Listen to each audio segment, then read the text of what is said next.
Yo les amis, j'espère que vous allez bien. On se retrouve pour le débrief du match entre le Real et Salzbourg. Je sais que c'est la première vidéo depuis le début de la Coupe du Monde des clubs. Excusez-moi, j'ai passé une semaine terrible la semaine passée. Mais c'est pas grave, on est de retour. On va débriefer ce match-ci. On va parler de la phase de poule en général du Real. Et bon, abonnez-vous et likez. Je vous promets qu'à partir d'ici, on va continuer la compétition comme il se doit, comme d'habitude. Donc abonnez-vous, likez la vidéo et puis on passe directement au débrief. Bon. Le Real qui s'impose dans leur troisième match de phase de groupe de la Coupe du Monde des clubs. Bilan 3 matchs, 2 victoires, 1 nul, pardon. Je n'ai plus l'habitude de faire les vidéos, excusez-moi. Et c'est un match très encourageant, honnêtement. C'est un match très encourageant. Depuis le début de la compétition, on voit le football que Xabi Alonso a envie de proposer. Ça n'a pas toujours donné comme il voulait, mais on voit ça quand même progresser crescendo. On voit ça quand même progresser petit à petit. Il y a encore beaucoup d'absents et tout. Mais il essaye de faire avec ce qu'il a. Et pour moi, c'est très bien comme ça parce que si on peut se retrouver dans une situation où, comme le Real de 2016, on a deux équipes qui sont aptes à jouer 90 minutes contre n'importe quelle équipe. On est très bien parti pour la saison. Donc le Real qui entre dans le match en 5... C'était 5-3-2. Oui, 5-3-2. Charnière centrale, on avait Rudiger, Haasen et Tchouaméni.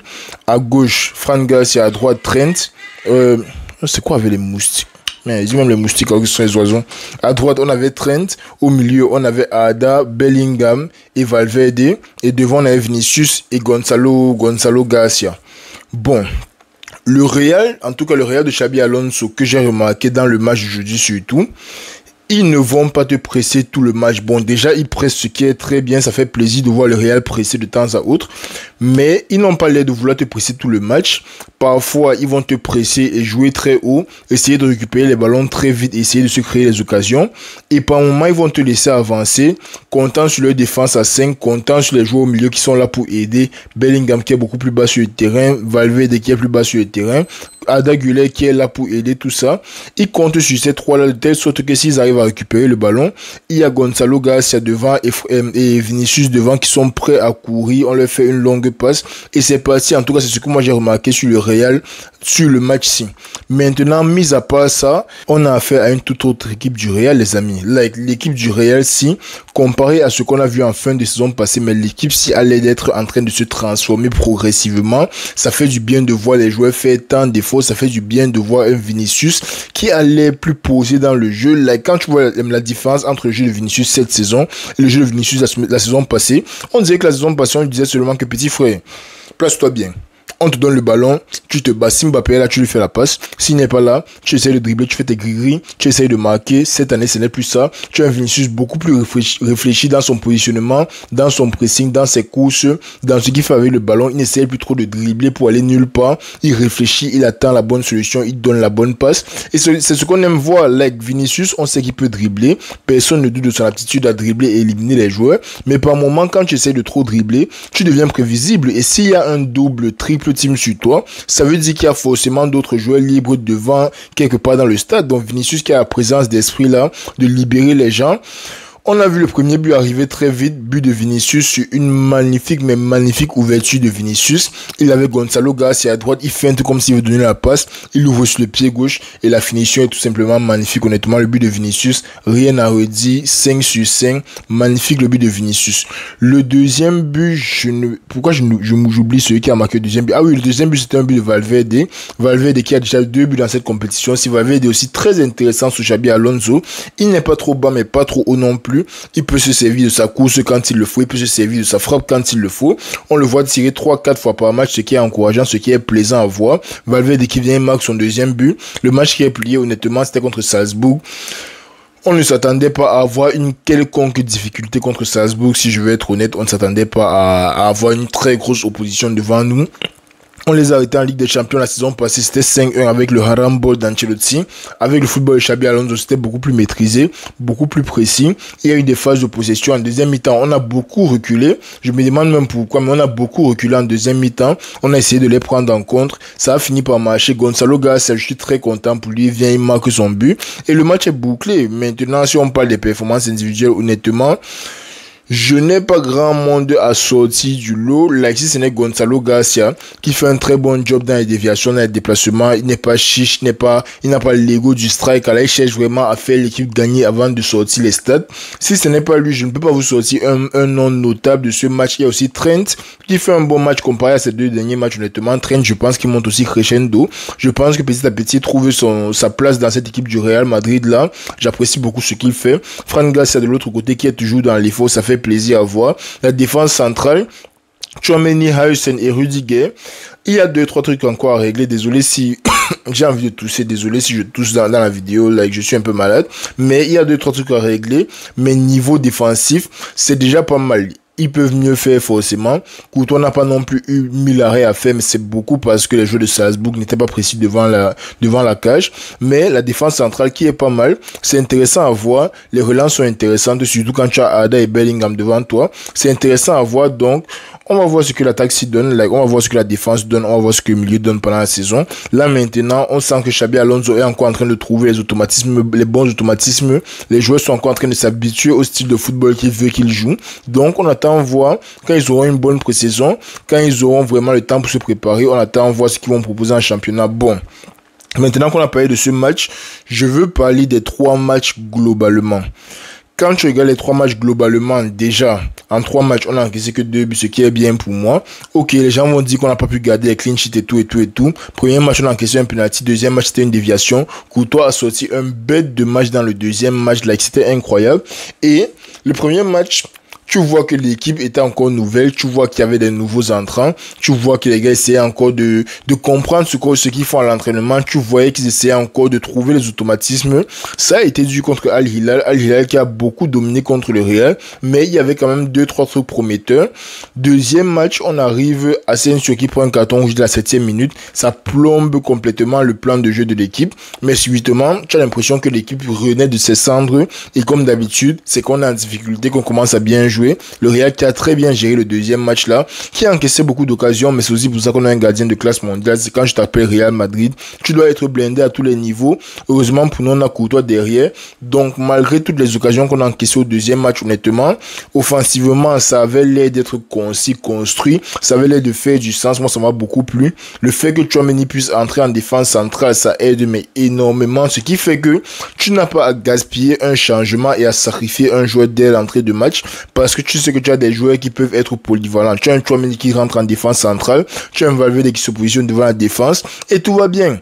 Donc pour moi honnêtement, le deuxième match, on aurait pu mieux faire, mais c'est déjà très bien de marquer 3 buts quand on est à 10. On s'en fout si c'est Pachuca ou pas. Honnêtement, beaucoup d'équipes restent à 10, reviennent à 10 et ils n'arrivent pas à s'en sortir, ou bien ils s'en sortent avec une victoire d'un but. Moi, le deuxième match était encourageant. Le troisième match, pour moi, qui est le match le parfait parmi les 3, on arrive, on marque 3 buts, on encaisse pas, on se crée mais une tonne d'occasions. Le gardien adverse qui a fait de beaux arrêts durant la première mi-temps et l'équipe qui a aussi construit de belles actions durant la première mi-temps. Il y a pas mal d'actions qu'on a raté, surtout à cause du gardien, mais il y a pas mal d'actions qu'on a raté, il y a pas mal d'actions où on aurait pu mieux faire niveau finition, mais c'est déjà très bien. Ce que l'équipe propose est déjà très bien. Bon, maintenant, je vais parler de certains points négatifs et certains points positifs que j'ai remarqués pendant les 3 matchs-ci. Like, je sais que c'est trop tôt pour juger, mais on va parler de certains points négatifs et positifs. Déjà, dans les négatifs, pour moi, l'un des plus gros négatifs, c'est les blessés. Like, l'absence de Mbappé, ça aurait été magnifique de voir à quoi Mbappé ressemble déjà sous Xabi Alonso, mais on va probablement le voir le prochain match. L'absence de Mbappé qui pour moi est un gros point négatif. Ça fait mal de voir autant d'espace dans les défenses et ne pas avoir un Kicks pour exploiter ça, ou bien de voir autant de beaux jeux et de ne pas avoir Mbappé pour voir comment il va trouver les espaces, sachant que ses coéquipiers jouent très bien. Deuxième point noir pour moi, c'est le début de compétition d'Asensio. Honnêtement, compliqué. Très compliqué pour Asensio en début de compétition. Si je ne sais pas ce qui lui arrive, je ne sais pas, il a déjà joué les plus gros matchs avec le Real, bon pas les plus gros finales de Champions League et tout, mais il a joué un Classico, il a joué les matchs contre City, il a joué contre Arsenal, il a joué contre Atlético, il a tout fait cette saison, mais c'est arrivé en Coupe du Monde des clubs qui vient et nous sort les désastres là. Je ne comprends pas ce qui se passe avec Asensio. Il donne le penalty au premier match, ce qui nous mène au premier but qu'on encaisse, et deuxième match il prend un carton rouge au bout de 7 minutes. Honnêtement, les deux matchs de Marco Asensio de Raúl Asensio qui ne sont pas très encourageants, mais on sait de quoi quoi il est capable. On espère qu'il va pouvoir revenir de tout ça comme un professionnel, se calmer, être posé dans la tête et pouvoir faire son job. Donc pour moi, ça sont les points négatifs. Maintenant, si on parle des points positifs, il y a beaucoup plus de positifs que de négatifs et c'est ça qui est important. Déjà, les points positifs, c'est que Xabi Alonso n'a pas peur de tenter. Il n'a pas peur de tenter, il n'a pas peur d'oser. On a vu le deuxième match, le dernier match c'était contre Pachuca. On a vu, même à 10 contre 11, bon, il a fait ce qui était logique. Il a ramené Tchouaméni, il a ramené Valverde un peu plus bas. Mais à 10 contre 11, il voit que le match est scellé. Il n'a pas peur de tenter. Il te tente une défense à 3 avec Rudiger, Tchouaméni, Hysén. Il sait que c'est probablement comme ça qu'il va vouloir jouer de temps à autre. Il te tente ça direct et on voit à quoi ça ressemble. On arrive au troisième match. Il quitte complètement du 4-4-2 et il te livre un 5-3-2 comme celui-ci qui marche à la perfection. Donc honnêtement, Xabi Alonso, très intéressant et très encourageant ce qu'il fait jusqu'ici avec le Real. Un autre point positif, c'est le repositionnement et d'Arda Güler et de Bellingham, parce que déjà avec Ancelotti, Arda Güler était ailier. On comprend qu'il est gaucher et tout, on n'avait pas de d'ailier gaucher, on a Brahim, mais bon, on va faire comme s'il n'était pas là. On n'avait pas d'ailier gaucher et tout.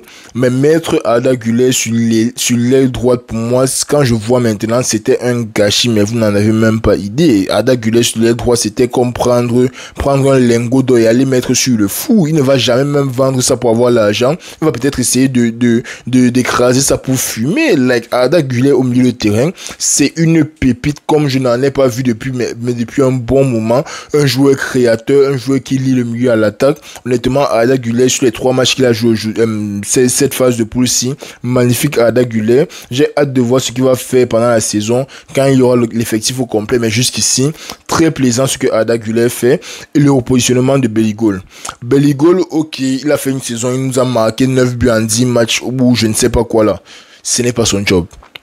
J'ai dit ici, après la saison où on a gagné la Ligue des Champions, que je ne m'attends pas à ce que Bellingham fasse une autre saison à 20 buts, 15 passes D. Ce n'est pas ce qu'on attend de lui.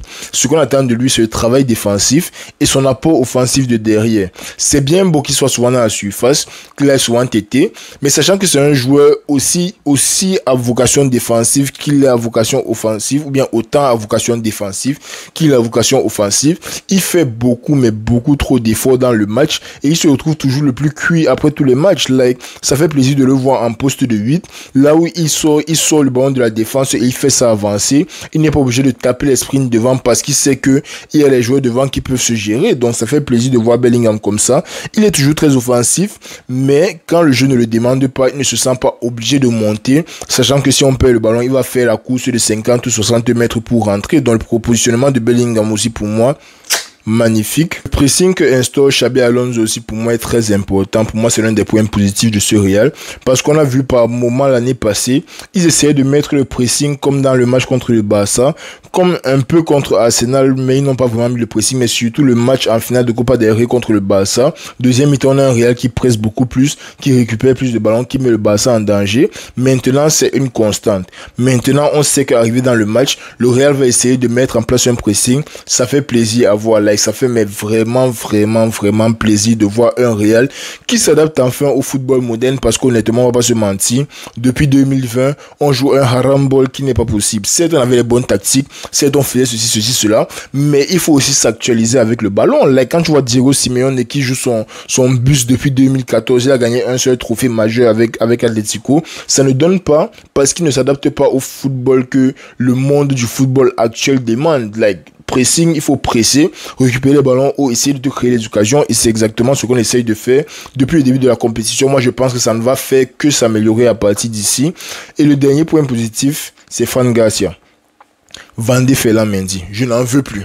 Mais Fran Garcia, il doit rester. Quand tu vois la rage et l'envie avec laquelle Fran Garcia joue, c'est difficile de demander un autre joueur à ce poste. Like, je ne dis pas qu'il est le meilleur latéral gauche, il n'est même pas top 10. Like, à son poste, il n'est même pas top 10. Mais niveau détermination qu'il met dans le match, niveau envie de montrer et de faire du bien, je pense qu'il est là-bas en haut, il est top 5 dans le monde. Honnêtement, j'ai rarement vu un joueur qui se donne comme Fran Garcia. Et ça, je vous dis honnêtement, autant Bellingham se donne au milieu de terrain, autant Valverde se donne au milieu de terrain. C'est comme ça que Fran Garcia se donne à gauche. Et moi, je respecte ça. ça. Moi, j'apprécie ça. Moi, j'apprécie les joueurs qui sont là pour faire briller l'équipe. J'apprécie les joueurs qui sont là pour donner 250% à chaque match. Et c'est exactement ce que Fran Garcia essaye de faire.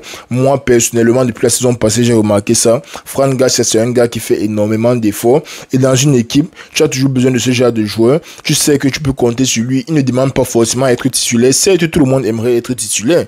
Mais quand tu arrives et que tu as plus fort que toi devant toi, tu ne demandes pas forcément à être titulaire. Tu demandes juste à être important pour le club. Et moi, je pense que Fran Garcia peut être très important pour le Real si il se projette bien, il se donne bien. Il n'est pas le meilleur défensivement, mais il essaye, il donne toujours tout ce qu'il a donné. Donc, pour moi, Fran Garcia doit rester. Peu importe qui vient en latéral gauche, Ferland Mendy porte ses bagages, il fout le camp. Fran Garcia vient, il reste, il n'y a pas de problème à gauche. Donc, c'était tout pour le petit résumé de la phase de Ligue, de phase de groupe. C'est la Champions League qui me pourrit la tête. Phase de groupe, j'espère que ça faisait du sens. Dites-moi ce que vous en pensez par rapport aux points positifs et négatifs que j'ai dit. On peut faire une petite discussion dans les commentaires, pour ceux qui sont encore là, bien sûr. Dites-moi ce que vous en pensez. Et puis, dès dimanche, on a un délicieux PSG Inter Miami. On sera là, on va débriefer ça ici sur la chaîne. Donc, pour les nouveaux, n'hésitez pas bien sûr à liker, vous abonner comme d'habitude. Je m'excuse encore pour la semaine passée, on n'a pas bien démarré la compétition, mais on va bien la finir. Donc prenez soin de vous les amis, n'hésitez pas à liker et vous abonner bien sûr pour les nouveaux comme d'habitude. Prenez soin de vous et on se prend dimanche pour PSG Inter Miami. On est ensemble.